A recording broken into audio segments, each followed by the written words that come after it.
Guess what? This is Law & Order SVU, Season 2, Episode 16, Runaway. We open up and shit's tense already. We've got a hostage situation. Stabler and Cragen are getting briefed before they go in. The perp is Sergeant Frank Foster. The first of many Franks in this episode. His kid ran away and then she ended up on this internet magazine. So the hostage is the guy that interviewed his daughter. Sergeant Foster, this is Captain Cragen. Frank says, "I'm not a threat." He walks around the corner here and he's pretty calm for having a whole bunch of laser beams on him.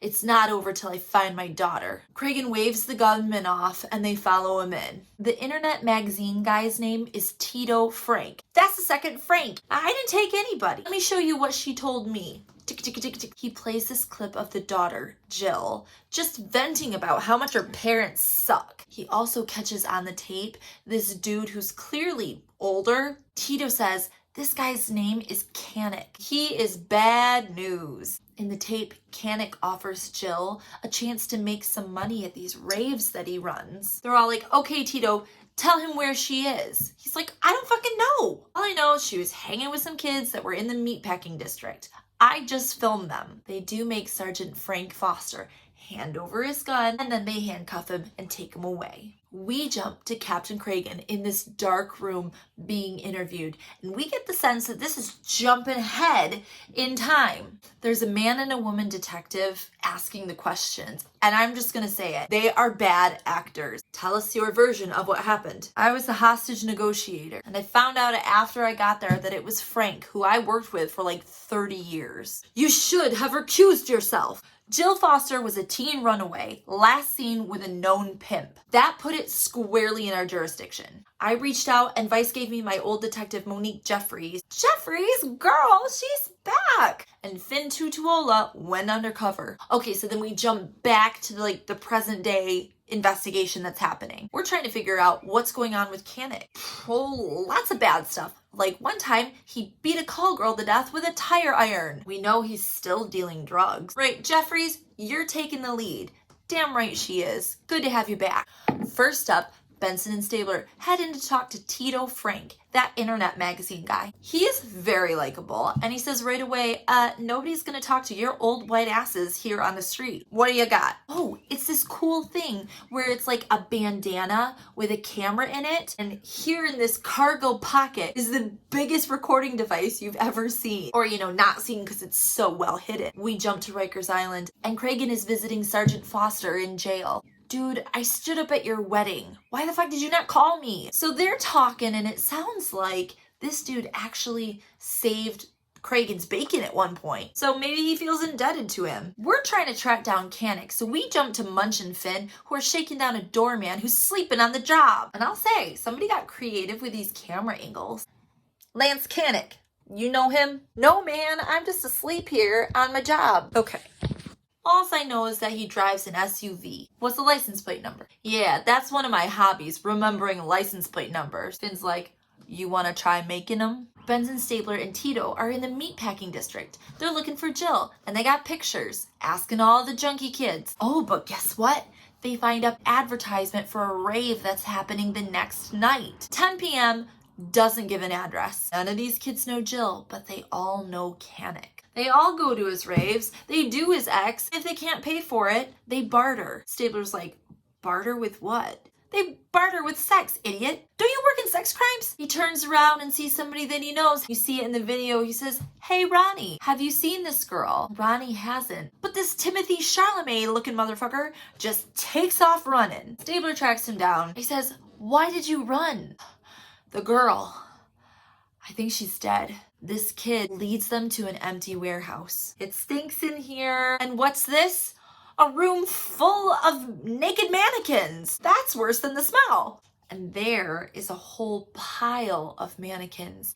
And out from that pile are sticking 2 human legs. Fast forward in time to that dark room with the bad actors. It's Stabler's turn. And he's explaining that the girl they found wasn't Sergeant Foster's daughter. Why did you let a civilian be part of this investigation? Did you clear it with intel? They're talking about Tito. Jump back to the present day, and the ME, not Warner, is doing the autopsy on this mystery Jane Doe. She OD'd on pharmaceutical cocktail, particular to raves. She was abused. And also, everything but her face and her skull was totally waxed. That's indicative of child sex abuse material. We've got that Kroger version of Timothy Charlemagne, whose name is Will, by the way, in an interview room with Jeffries. He says there were 6 of them kids. The man gave them money to have sex for the camera. It was a white guy who picked him up, it was a black guy who paid them, and it was a lady's voice who was directing them during the video. They bring in Jill's brother, and he is kind of dumb. Yeah, she talked about running away, but I thought she was talking about going to Disneyland because she kept mentioning Dumbo. Oh, buddy. Dumbo stands for Down Under the Manhattan Bridge Overpass. You like how I pretend like he's stupid? Like I knew that? I didn't know that. Guess what? Jane Doe, she's got a name. It's Gina Lang. And she's from DC. And her parents don't give a fuck about her. Okay, where are we on Kanik? Nowhere. The one thing that we did find out, his attorney's name is Ted Bolger. We're at Ted Bolger's office. This guy looks like a damn pig in a blanket. Finn walks in wearing his bandana and makes an interesting decision. What's your rate? I said, what's your rate? 6 bills. Finn tosses 6 100s individually on his desk and then hands him his business card, which literally just says Finn on it. That's it. You bought yourself an hour. Where's Kanik? Who is he? Pointing at Munch, Bolger says, who's he?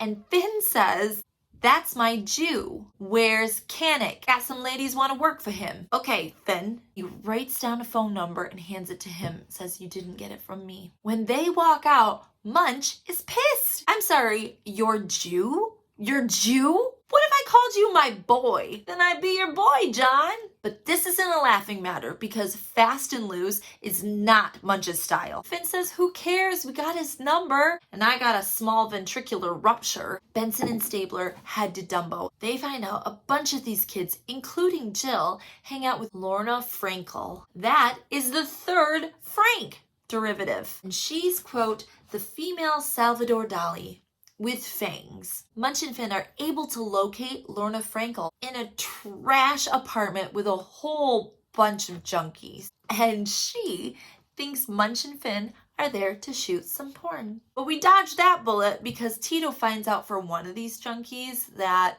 Jill was just there an hour ago. Nobody's answering anything in front of Lorna, so they round them all up and bring them down to the station. Benson and Stabler found the green SUV, and guess who's inside?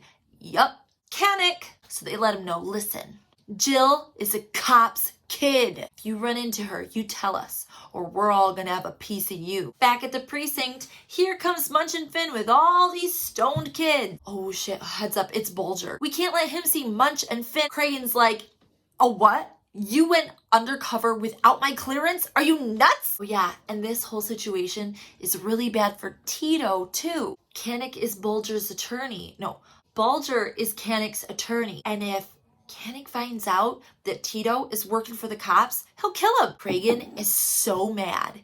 He's not even yelling. John, a cop's daughter is missing. If this jeopardizes the investigation, I'm holding you both personally responsible. It's a cop's daughter. Time travel forward again, and Benson is in the dark room. Who authorized the undercover operation at the rave? Look, we had backup. We ran contingency plan. Some things you just can't foresee. And just like that, we jump back and we are at the rave. Benson and Jeffries are undercover. Spikes and pigtails and gummy bears stuck all over. Meanwhile, Stabler, Munch, and Finn could not be more conspicuous. Hang on. Didn't we tell Tito to lay low? He's here! What the heck? He says he can take care of himself. Benson walks around a corner and sees Lorna Frankel taking a bunch of pictures of some stuff. Stabler's walking around like a dad scarecrow, looking like he's about to have a seizure. And then he sees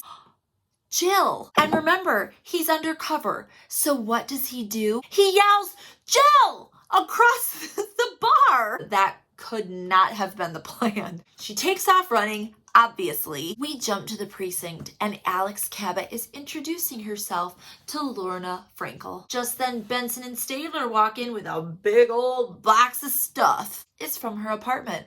Guess what's in it? Bunch of child sex abuse material and wax strips with Gina Lang's DNA. We find out that Lorna has a really interesting past. She was arrested in '79 as porn princess Layla Cream Cheese. Between '83 and '87, she was arrested as call girl Louise Francis. Because of prior bad acts, they're going to request the maximum. Running consecutively, yeah, that's 715 years. Cabot says, if you make the connection for us, I'll make sure you get out before menopause. Frankel says, if you've got the tapes, you got the proof. It's dark, but Canic's there. And Jeffries comes in.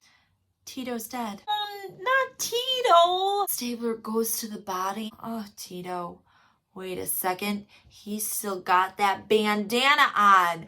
And yeah, clunk. He's still got the recording device in his pocket. They cue up the tape and what do they see? He's talking to Jill. Tito had found her and told her about her dad. My dad's in jail. You hear a gun and Jill screams and Tito's camera goes down. But as the camera is laying there, you see unmistakable face of Canic looming over him. If that's not proof, now we've got Canic in an interrogation room. I want my lawyer. Cabot turns on the tape behind her. It'll take you 8 years to exhaust your appeals, and then the night before your execution, some bleeding heart will call and beg for your release. I intend to answer that call. Well, what can you do for me? Nothing.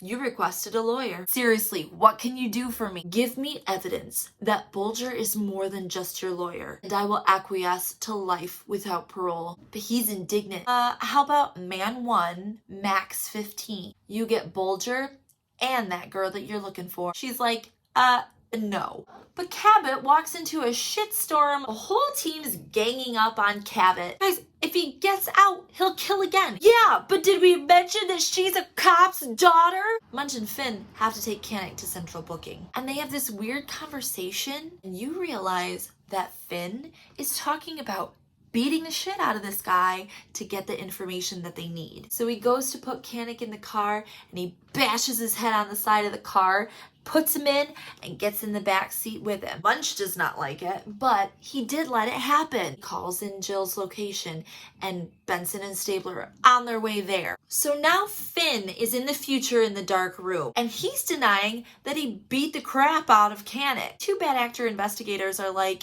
yeah, even criminals still have rights, so that's not cool. But what's more interesting is what's happening in the past with Benson and Stabler. They're busting into this warehouse, and there they find Jill, the cop's daughter, dead. And in our last scene, we jump back to that dark room where Cragen is gonna wrap it up for us. And to be honest, I am so over this narrative that I'm gonna go ahead and paraphrase this last portion with sock puppets. One of your cops used excessive force and an informant was mishandled and murdered. All you care about is Canic, a 30-year veteran of the force, is going to prison. His family is totally fucked. I don't think I did anything wrong, and we have to protect cops above everybody else. And so help me God, I will grandstand about how I'm allowed to break the rules if it has to do with protecting other cops until the audience agrees with me. And that was Law and Order SVU Season 2, Episode 16. Jum jum.